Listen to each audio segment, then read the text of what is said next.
maamulka gobolka Togdheer iyo degmada Burco ayaa dhagax dhigay library-gii labaad ee magaalada Burco yeelanayso kaas oo noqon doona mid caalami ah oo ka kooban laba dabaq maadaama magaaladu fidayso korayso isla markaana aqoon-yahanka iyo labaynta jecel akhriska iyo qoraalku batay xarunta khayriyada magaalada Burco ayaa laga hirgelinayaa library-gan labaad waxaana iska kaashanaya qurba joogga iyo dawladda hoose oo bixisay goobta laga dhigayo aduqa degmada Burco محمد يوسف عبد الرحمن مراد ayaa ka hadlay muhiimadda dhagax dhigan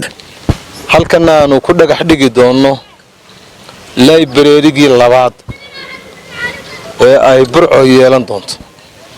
library hore ayaa jira halka Sheekh Yuusuf ku yaala dhalinta halkan ay gacanta ku hayso laakiin yar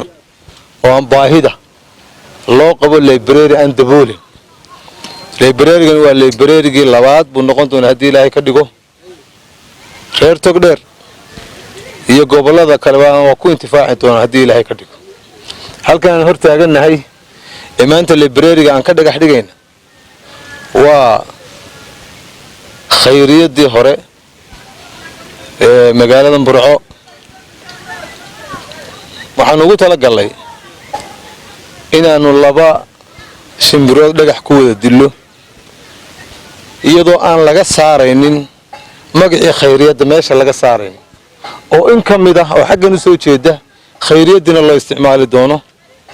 ayaa dhismahan wuxuu noqon doona dhismo laba dabaq hadii Ilaahay ka dhigo oo sare xogayaha dawladda hoose ee degmada Burco Cismaan Maxamed Sheekh Cismaan isuduwaha wasaaradda waxbarashada ee gobolka Togdheer qaar kamid ah cuqaasha waxgaradka dhalinyarada iyo qurba joogta dhisaysa library-gan ayaa ka waramay muhiimadda waxaana ay dadweynaha gobolka dal iyo dibadba ka codsadeen inay ka qayb qaataan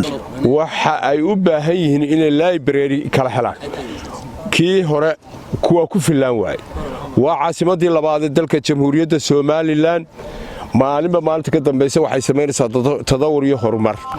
marka waanu u bushaareynaa dadweynaha reer Burco ee daneeya dhalinyarta danaysa library-gan cusub joogna waxa weeye waa khayriyadii Burco aad iyo aad u mahadsan cid kasta oo ka soo shaqeysay in maanta loo dhagax dhigo dhalinyarada manka bixiyay ee ku deeqay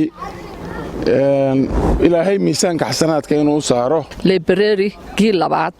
oo aan filayo insha Allah inuu noqon doono library baaxadiisu aad u weyn tahay dawladana aad iyo aad ayaanu uga mahad celinaynaa ka dhalinyaro ahaan baan anigu maanta leeyahay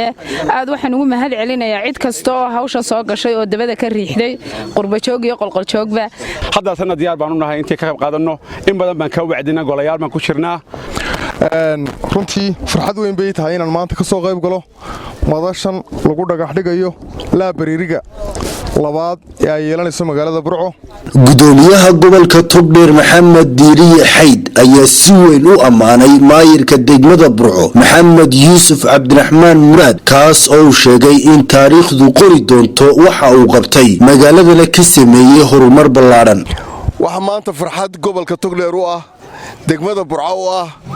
inaynu library-gii labaad ka samayno khayriyadii Burco oo inoo mataanaysay oo geesna khayriyadii ka ah geesna library ka ah waxaan kaloo halkan ugu mahadnaqayaa maayirka degmada iyo golihiisa deegaanka iyo xogeyihiisa bogcadan keenay in laga dhigo library-gii labaad aad baan ugu lahayn miisaanka xasanaadka Allah ugu daro Burco maalinta aad ka tagto ay garan doontaa waxaad ka qabatay Absaaq Farax Cabdilaahi TV qaranka Somaliland Burco